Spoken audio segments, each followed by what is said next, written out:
സാഹിബ്തനി മുൻദു 30 സന, 30 വർഷമായി നീ എന്റെ കൂടെ ദർസ് പഠിച്ചുകൊണ്ടിരിക്കുകയാണ്, നീ എന്റെ ശിഷ്യത്വം സ്വീകരിച്ച് എന്റെ കൂടെ പഠിച്ചുകൊണ്ടിരിക്കുകയാണ്. മാ ഹസ്സൽത, നിനക്ക് എന്താണ് കിട്ടിയത്? 3 ദിവസം വാല് കഴിഞ്ഞ് വീട്ടിലെത്തി ഉപ്പ മക്കളോട് ചോദിക്കുകയാണ്, 3 ദിവസം വാല് കേട്ട് നിനക്ക് എന്ത് കിട്ടി എന്ന് ചോദിച്ചാൽ നമ്മൾക്ക് മറുപടി ഉണ്ടാകണമെങ്കിൽ ഈ വാലിന്റെ സദസ്സിൽ ഇത് പഠിക്കണമെന്നുള്ള നിയത്തോടുകൂടി നമ്മൾ ഇരിക്കണം. ഇത് മനസ്സിലാക്കണം, ജീവിതത്തിൽ പകർത്തണം എന്നുള്ള ഉദ്ദേശത്തോടുകൂടി നമ്മൾ ഇരിക്കണം. ഹാത്തിമുൽ അസ്സം റളിയല്ലാഹു അൻഹു 30 വർഷം ഒരു ഉസ്താദിന്റെ കീഴിൽ പഠിച്ച വലിയൊരു മഹാനാണ്. സാഹിബ്തനി മുൻദു 30 സന, 30 വർഷമായി നീ എന്റെ കൂടെയുണ്ട്, എന്റെ ശിഷ്യത്വം സ്വീകരിച്ച് എന്റെ ദർസിൽ പഠിച്ചുകൊണ്ടിരിക്കുകയാണ്. മാ ഹസ്സൽത, നിനക്ക് എന്താണ് കിട്ടിയത് എന്ന് ഉസ്താദ് ചോദിച്ചപ്പോ മഹാനായ ഹാത്തിമുൽ അസ്സം റളിയല്ലാഹു അൻഹു ഉസ്താദിനോട് പറഞ്ഞു, ഹസ്സൽതു 8 ഫവായിദ മിനൽ ഇൽമി, എനിക്ക് 8 കാര്യങ്ങളാണ് 30 വർഷം കൊണ്ട് പഠിക്കാൻ കഴിഞ്ഞത്. 30 വർഷം കൊണ്ട് 8 കാര്യങ്ങളാണ് എനിക്ക് പഠിക്കാൻ കഴിഞ്ഞത്. വഹിയ തക്ഫീനി മിൻഹു, എനിക്കത് മതി, എനിക്കിതിനേക്കാൾ കൂടുതലൊന്നും ആഗ്രഹമില്ല, എനിക്കത് മതി. ലിഅന്നി അർജു ഖലാസി വനജാതി ഫീഹാ, കാരണം ഈ 8 കാര്യങ്ങൾ കൊണ്ട് എനിക്ക് രക്ഷപ്പെടാമെന്നുള്ള പ്രതീക്ഷയുണ്ട് എന്ന് ആദരണീയരായ ഉസ്താദ് ശഖീഖുൽ ബൽഖിയോട് മഹാനായ ഹാത്തിമുൽ അസ്സം റളിയല്ലാഹു അൻഹു പറയുമ്പോൾ ഉസ്താദ് ചോദിക്കുന്നു, മാഹിയ, ആ 8 കാര്യങ്ങൾ ഏതൊക്കെയാണ്? 8 കാര്യങ്ങൾ ഏതൊക്കെയാണ്? അതിനു മുമ്പ് ആരാണ് മഹാനായ ഹാത്തിമുൽ അസ്സം റളിയല്ലാഹു അൻഹു? ഹജ്ജിന്റെ മാസം വന്നപ്പോ അദ്ദേഹത്തിന് ഹജ്ജ് ചെയ്യണമെന്നുള്ള അതിയായ ആഗ്രഹമുണ്ടായി. ഹജ്ജ് ചെയ്യണം. ഹജ്ജ് ചെയ്യാനുള്ള സാമ്പത്തിക ശേഷി അദ്ദേഹത്തിന്റെ കയ്യിലില്ല. സാമ്പത്തികമായി അതിനുള്ള നാണയങ്ങൾ അദ്ദേഹത്തിന്റെ കയ്യിലോ വീട്ടിലോ അദ്ദേഹത്തിനില്ല. ഹജ്ജ് ചെയ്യാൻ വല്ലാത്ത ആഗ്രഹം കൂടിയുണ്ട്. ഒരു ദിവസം ഒരു പകലിൽ അദ്ദേഹം വളരെ ദുഃഖിതനായി, ടെൻഷനായി, ദുഃഖിതനായി ഒരു സ്ഥലത്തിരിക്കുമ്പോഴാണ് അദ്ദേഹത്തിന്റെ കൊച്ചുമകൾ ഉപ്പയെ സമീപിച്ച് ഉപ്പയോട് ചോദിക്കുന്നത്, നിങ്ങൾ എന്തിനാണ് ഇങ്ങനെ ദുഃഖിതനായിരിക്കുന്നത്? നിങ്ങൾ എന്തിനാണ് ഇങ്ങനെ ദുഃഖിതനായിരിക്കുന്നത്? അപ്പോഴാണ് ഹാത്തിമുൽ അസ്സം റളിയല്ലാഹു അൻഹു പറഞ്ഞത്, ഞാൻ ഇങ്ങനെ ദുഃഖിതനായിരിക്കാൻ കാരണം എനിക്ക് ഈ പ്രാവശ്യം ഹജ്ജിന് പോകണമെന്നുള്ള ആഗ്രഹമുണ്ട്. ഹജ്ജ് കിട്ടിയോ എല്ലാവർക്കും? പ്രാവശ്യം ഹജ്ജിന് പോകുന്ന ആൾക്കേ പോക്കെ, നറുക്കെടുപ്പിലൂടെ അല്ലെങ്കിൽ പ്രൈവറ്റ് ഗവൺമെന്റ് എങ്ങനെ ആയിക്കോട്ടെ, അല്ലാഹു മഖ്ബൂലും മബ്റൂറുമായ ഹജ്ജും ഉംറയും ചെയ്യാൻ അല്ലാഹു തൗഫീഖ് ചെയ്യട്ടെ. ഈ പ്രാവശ്യം എനിക്ക് ഹജ്ജിന് പോകണമെന്നുണ്ട്, പക്ഷേ ഹജ്ജ് ചെയ്യാനുള്ള ക്യാഷ് എന്റെ കയ്യിലില്ല. എന്റെ ഹജ്ജിന്റെ ചെലവ് അത് എനിക്ക് വിഷയമല്ല, അത് ഞാൻ എങ്ങനെയെങ്കിലും ഹജ്ജ് ചെയ്ത് ഞാൻ തിരിച്ചു വരും. പക്ഷേ എന്റെ വിഷമം 2 മാസക്കാലം അങ്ങോട്ടുള്ള യാത്ര, തിരിച്ചിങ്ങോട്ടുള്ള യാത്ര, അതിനിടയിൽ ഹജ്ജിന്റെ കർമ്മങ്ങൾ ചെയ്യുന്ന കാലാവധി ഏകദേശം 1 മാസമോ 2 മാസമോ ഞാൻ വീട്ടിൽ നിന്ന് അകന്നു നിന്നാൽ എന്റെ ഭാര്യയ്ക്കും എന്റെ മക്കൾക്കും ആരാണ് ഭക്ഷണം നൽകുക? അതിനുള്ള സാമ്പത്തിക ശേഷി എന്റെ കയ്യിലില്ല. ഇവിടെ നിങ്ങൾക്ക് 2 മാസത്തേക്ക് ചെലവിന് തരാൻ എന്റെ കയ്യിൽ അല്പം പോലും കാശില്ല. എന്റെ വിഷമം, നിങ്ങളെ ഞാൻ ഹജ്ജിന് പോയാൽ നിങ്ങൾക്ക് ആരാണ് ഭക്ഷണം നൽകുക? ഈ 2 മാസം നിങ്ങൾ എങ്ങനെ ജീവിക്കും എന്നതിനെ കുറിച്ച് ഓർത്തിട്ടാണ് എന്ന് പറഞ്ഞപ്പോ ബുദ്ധിമതിയായ അള്ളാഹുവിൽ വിശ്വാസമുള്ള അദ്ദേഹത്തിന്റെ കൊച്ചുമകൾ ഉപ്പയോട് പറയാണ്, ഉപ്പ, നിങ്ങൾ ദുഃഖിക്കേണ്ടതില്ല, നിങ്ങളല്ല ഭക്ഷണം നൽകുന്നത്, നിങ്ങളല്ല റിസ്ക് നൽകുന്നത്. ഭക്ഷണം നൽകാൻ യോഗ്യനായ ഒരാൾ ആകാശങ്ങളിലുണ്ട്, മുകളിലുണ്ട്. ഇന്നല്ലാഹ ഹുവർ റസ്സാഖുൽ മതീൻ. അല്ലാഹുവാണ് ഭക്ഷണം നൽകുന്നത്, നിങ്ങളല്ല. ഇത് നിങ്ങൾ ഹജ്ജിന് പോയില്ല, എന്നാൽ അല്ലാഹു വിചാരിക്കാതെ നിങ്ങൾക്ക് ഭക്ഷണം നൽകാൻ കഴിയുമോ? اللهم لا مانع لما أعطيت ولا معطي لما منعت اللهم لا مانع لما أعطيت ولا معطي لما منعت ولا راد لما قضيت ولا مبدل لما حكمت. അല്ലാഹു നൽകുന്നതിനെ തടയുന്നവനില്ലല്ലോ. ഖുർആനീനെ ഒഴിവാക്കാൻ വല്ല വഴിയുണ്ടോ? വായിലും തൊണ്ടയിലൊക്കെ എത്തിയിട്ടുണ്ട് പോയിട്ട്. അല്ലാഹുമ്മ ലാ മാനിഅ ലിമാ അഅതൈത. അല്ലാഹുവേ, നീ തന്നതിനെ തടയുന്നവനില്ല, നീ തടഞ്ഞതിനെ തരുന്നവനുമില്ല, നീ വിധിച്ചതിനെ തടയുന്നവനില്ല. വലാ റാദ്ദ ലിമാ ഖളൈത വലാ മുബദ്ദില ലിമാ ഹകംത. നിന്റെ വിധിയെ മാറ്റിമറിക്കുന്നവനുമില്ല. ഇതാണ് അല്ലാഹു തആല. അല്ലാഹുവാണ് ഭക്ഷണം നൽകുന്നത്, അല്ലാഹുവാണ് ലോകത്തെ നിയന്ത്രിക്കുന്നത്. അതുകൊണ്ട് നിങ്ങൾ ഇങ്ങനെ ദുഃഖിതനാവരുത്, നിങ്ങൾ ഇങ്ങനെ ടെൻഷൻ അടിക്കരുത്. അതൊക്കെ പഠിച്ചു നോക്കൂലേ? നിങ്ങൾ എന്തിനെങ്ങനെ കരയുന്നു? നിങ്ങൾക്ക് ധൈര്യമായിട്ട് ഹജ്ജിന് പോയിട്ട് വന്നോളൂ. നിങ്ങൾക്കൊക്കെ വിഷമുണ്ട്. ഹജ്ജിന് പോകുന്ന ആളുകൾക്കൊക്കെ 2 മാസം എൻ്റെ ഉമ്മപ്പൊക്കെ എൻ്റെ മക്കൾക്ക് എന്താകുന്നുള്ള വിഷമുണ്ടോ? ഈ കാലത്ത് വരെ വലിയ അസ്വസ്ഥതകളുള്ള ആളുകളുണ്ട്. ഞാൻ 2 മാസം ഹജ്ജിന് പോയിട്ട് അവിടെ നിന്നാലേ എൻ്റെ വീട് എന്താകും, എൻ്റെ മക്കൾ എന്താവും? ഇഷ്ടംപോലെ കോടിക്കണക്കിന് സ്വത്ത് വെച്ചിട്ട് അവർ പറയുന്നത് ആലോചിക്കുന്നത്. ഇവരങ്ങനെയായിരുന്നല്ലേ? ഇവർക്ക് ഒരു ദിവസത്തെ ഭക്ഷണം പോലും കൂടുതലില്ല. ഉപ്പ ധൈര്യമായിട്ട് പോയിക്കോളൂ, ഒരു പേടിയും പിടിക്കണ്ട. അപ്പോഴാണ് മഹാനായ ഹാത്തിമുൽ അസ്സം റളിയല്ലാഹു അൻഹു എന്നാൽ ഉമ്മയോട് നിങ്ങൾ ഈ കാര്യം പറയുമോ, നീ ഈ കാര്യം ഉമ്മയോട് പറയുമോ എന്ന് ചോദിച്ചത്. ഉപ്പയും മക്കളും ഭാര്യയും എല്ലാവരും ഒരുമിച്ച് കൂടുന്ന സദസ്സിൽ ഉമ്മയോട് മകള് പറയുകയാണ്, ഉമ്മ, ഉപ്പാക്ക് ഹജ്ജിന് പോകണമെന്നുണ്ട്. ഹജ്ജിന് പോകാനുള്ള താല്പര്യം നമ്മുടെ ഉപ്പയ്ക്കുണ്ട്. ഉപ്പ ഹജ്ജിന് പോയിക്കോട്ടെ, പക്ഷെ ഉപ്പാക്ക് പേടിയുണ്ട്. ആരാണ് നമ്മൾക്ക് റിസ്ക് ഭക്ഷണം തരിക എന്നുള്ളൊരു പേടി.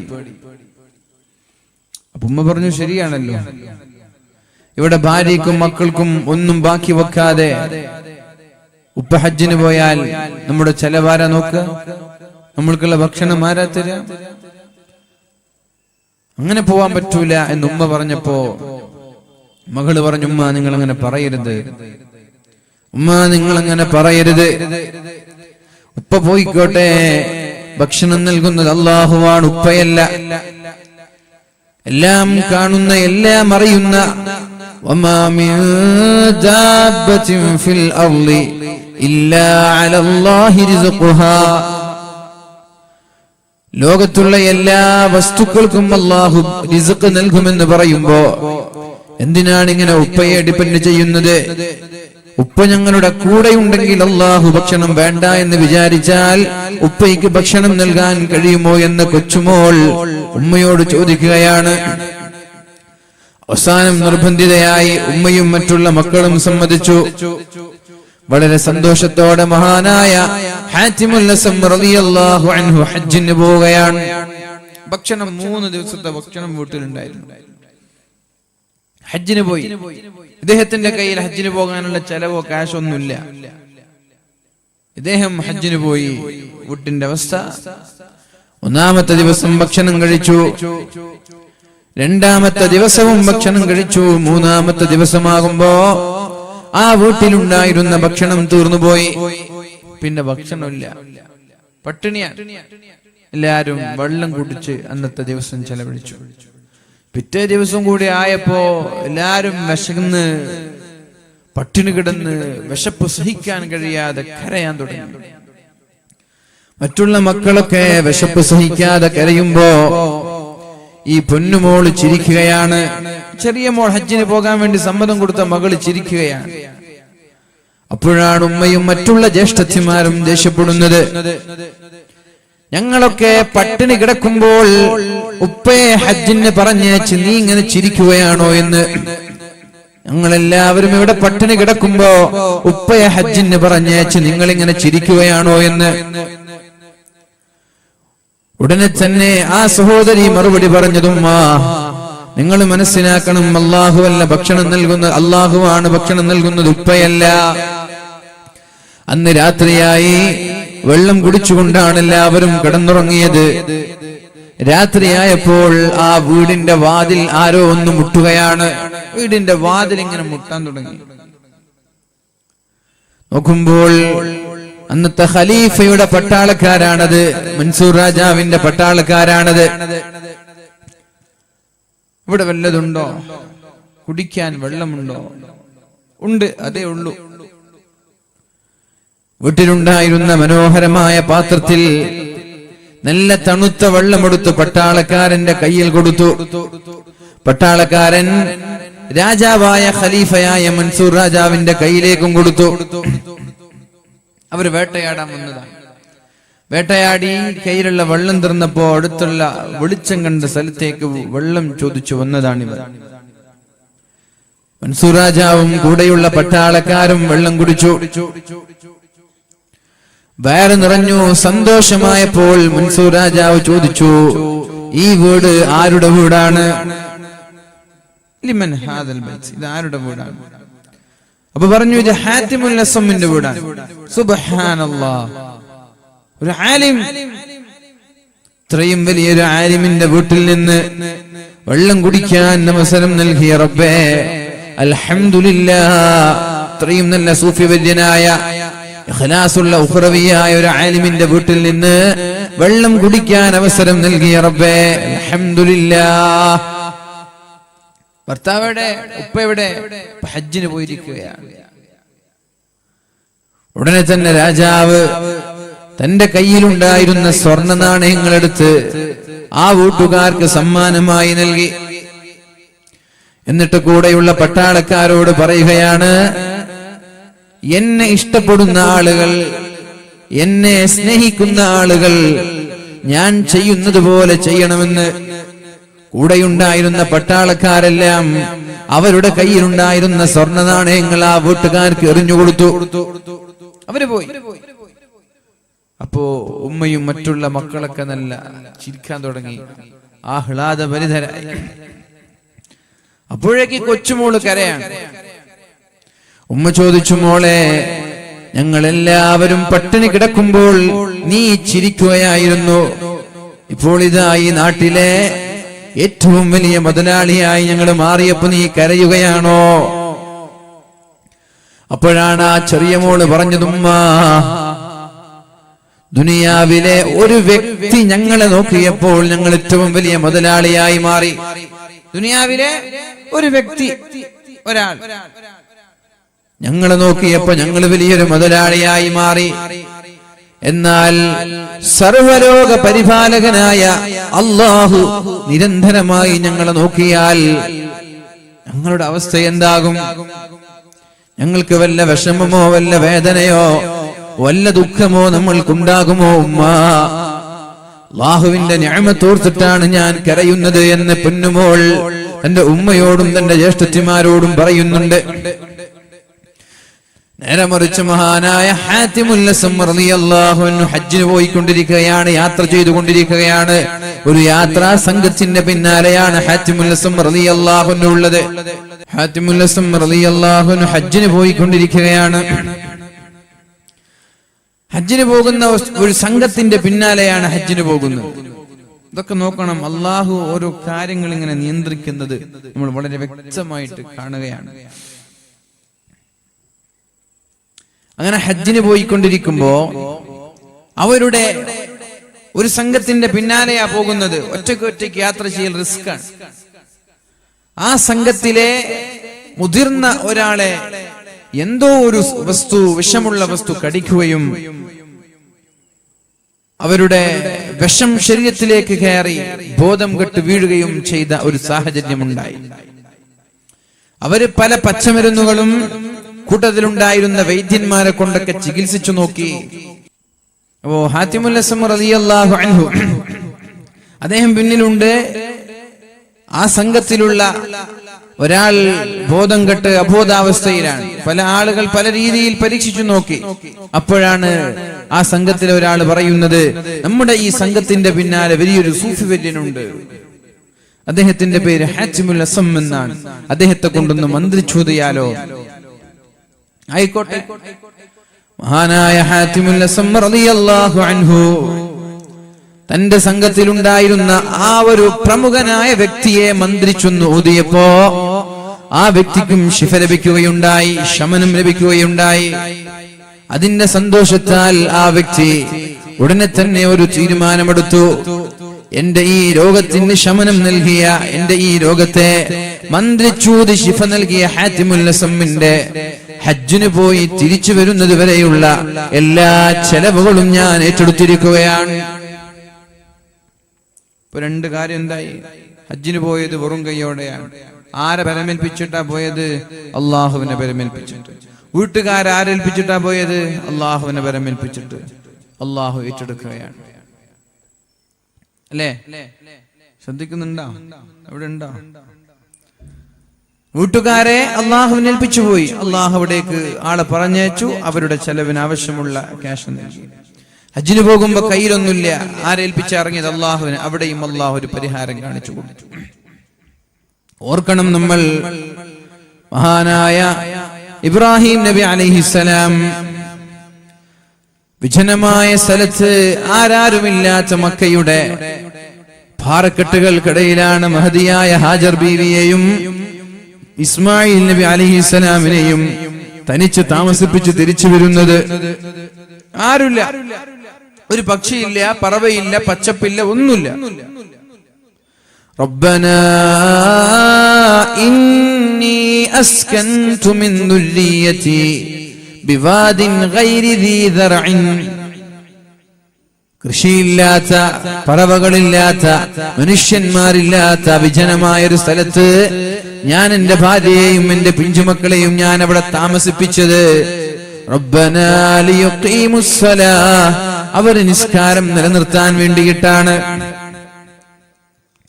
ഇസ്മായിലിനെയും അലൈഹിസ്സലാം ഹാജർ ബീവിയെയും വിജനമായ സ്ഥലത്ത് വെച്ചു. ഒന്നും മിണ്ടാതെ ഇബ്രാഹിം നബി തിരിച്ചു പോവാൻ. ഒരു വാക്ക് മിണ്ടിയില്ല എന്ന ചരിത്രത്തിൽ കാണുന്നത്. അപ്പൊ ഭാര്യ ചോദിക്കുന്നുണ്ട്, നിങ്ങൾ എങ്ങോട്ടായി പോകുന്നത്? എട്ടും പൊട്ടും തിരിയാത്ത മുലപ്പാല് കുടിക്കുന്ന പിഞ്ചു പൈതലിനെ ഭക്ഷണമില്ലാതെ വെള്ളമില്ലാതെ ഇവിടെ ഉപേക്ഷിച്ച് നിങ്ങൾ എങ്ങോട്ടാണ് പോകുന്നത് എന്ന് ചോദിച്ചപ്പോ മഹാനായ ഇബ്രാഹിം നബി അലൈഹിസ്സലാം ഒന്നും മിണ്ടുന്നില്ല, ഒന്നും മിണ്ടുന്നില്ല. 2 വട്ടം ചോദിച്ചു, 3 വട്ടം ചോദിച്ചു, മിണ്ടിയില്ല. അപ്പോഴാണ് ചോദിക്കുന്നത്, നിങ്ങൾ ആരെ ഏൽപ്പിച്ചിട്ടാണ് പോകുന്നത്? അള്ളാഹുവിന്റെ കൽപ്പനയാണോ ഈ വിജനമായ സ്ഥലത്ത് എന്നെയും എന്റെ മകനെയും ഉപേക്ഷിക്കാൻ അള്ളാഹുവിന്റെ കൽപ്പനയുണ്ടോ എന്ന് മഹദിയായ ഹാജർ ബീവി റളിയല്ലാഹു അൻഹ ചോദിച്ചപ്പോ മഹാനായ ഇബ്രാഹിം നബി അലൈഹിസ്സലാം തലയാട്ടുകയാണ്. അതെ, അള്ളാഹുവിന്റെ കൽപ്പനയുണ്ട് എന്ന സൂചിപ്പിക്കുന്ന രീതിയിൽ തലയാട്ടി. അപ്പോഴാണ് മഹദിയായ ഹാജർ ബീവി റളിയല്ലാഹു അൻഹ പറഞ്ഞത് ഹസ്ബുനല്ലാഹ്, ഞങ്ങൾക്ക് അല്ലാഹു മതി. അള്ളാഹുവിനെ ഏൽപ്പിച്ചാൽ പിന്നെ ഞങ്ങൾക്ക് പേടിയില്ല. അള്ളാഹുവിനെ ഏൽപ്പിച്ചിട്ടാണ് പോകുന്നതെങ്കിൽ, അള്ളാഹുവിന്റെ തീരുമാനമാണ് നിങ്ങൾ ഈ ചെയ്യുന്നതെങ്കിൽ ഞങ്ങൾക്ക് പേടിയില്ല. വിജനമായ സ്ഥലം തന്നെയാണ്, ആരാരുമില്ലാത്ത, വെള്ളമില്ലാത്ത, പറവയില്ലാത്ത, മരങ്ങളില്ലാത്ത, വൃക്ഷങ്ങളില്ലാത്ത, കൃഷിയില്ലാത്ത, പാറക്കൂട്ടങ്ങൾ മാത്രമുള്ള മരുഭൂമിയാണ്. അള്ളാഹുവിനെ ഏൽപ്പിച്ചു പോകുന്നതാണെങ്കിൽ, അള്ളാഹുവിന്റെ കൽപ്പനയാണെങ്കിൽ ഞങ്ങൾക്ക് ഇതിലൊരു പരാതിയുമില്ല എന്ന് മഹദിയായ ഹാജർ ബീവി റളിയല്ലാഹു അൻഹാ. ഭർത്താവ് പോയി, ഒറ്റയ്ക്കാണ്. അപ്പോഴാണ് ജിബ്രീൽ അലൈഹിസ്സലാം വരുന്നത്. നിങ്ങൾ ആരാ? ഞാൻ ഹാജർ, ഇസ്മായിലിന്റെ ഉമ്മ, ഇബ്രാഹിമിന്റെ ഭാര്യ. നിങ്ങൾ ഇവിടെ താമസിപ്പിച്ചു പോയിരിക്കുകയാണോ? അതെ. ആരെ ഏൽപ്പിച്ചിട്ടാണ് പോയത്?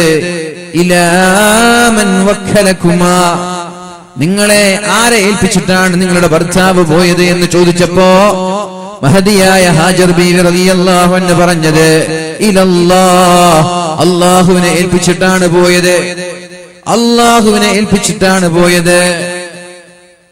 അപ്പോൾ മഹാനായ ജിബ്രീൽ അലൈഹിസ്സലാം പറയുന്നുണ്ട് വക്കലകുമാ ഇലാ കാഫിൻ, ഏൽപ്പിക്കേണ്ടവനെ ഏൽപ്പിച്ചു പോയത് കൊണ്ട് നിങ്ങൾക്ക് പേടിക്കാനില്ല, ഏൽപ്പിക്കേണ്ടവനെ ഏൽപ്പിച്ചു പോയത് കൊണ്ട് നിങ്ങൾക്ക് പേടിക്കാനില്ല എന്ന് മഹാനായ ജിബ്രീൽ അലൈഹിസ്സലാം ഹാജർ ബീവിയോട് പറയുന്നുണ്ട്. എന്ത് സംഭവിച്ചു? വെള്ളമില്ല, കയ്യിലുണ്ടായിരുന്ന ഭക്ഷണം തീർന്നു, വെള്ളം തീർന്നു. സഫയിൽ നിന്ന് മറുവയിലേക്ക്, മറുവയിൽ നിന്ന് സഫയിലേക്ക് നിരന്തരമായി ഓടി. അപ്പോഴാണ് അല്ലാഹു തആല വലിയൊരു അത്ഭുതത്തിന് തുടക്കം കുറിക്കുന്നത്. ഒരിക്കലും പറ്റാത്ത സംസം എന്ന് പറയുന്ന വെള്ളം അല്ലാഹു നൽകുന്നത് അല്ലാഹുവിനെ ബലമേൽപ്പിച്ചത് കൊണ്ടാണ്.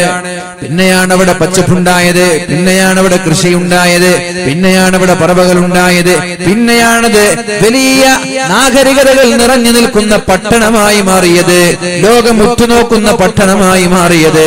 അല്ലാഹുവിൽ ബലമേൽപ്പിച്ചുകൊണ്ട് തന്റെ ഭാര്യയെയും തന്റെ മകനെയും ഇബ്രാഹിം നബി അലൈഹിസ്സലാം അവിടെ താമസിപ്പിക്കുകയും അല്ലാഹുവിൽ വിശ്വസിച്ച് അടിയുറച്ച് വിശ്വസിച്ചുകൊണ്ട് രണ്ടുപേർ അവിടെ താമസിച്ചത് കൊണ്ടാണ്.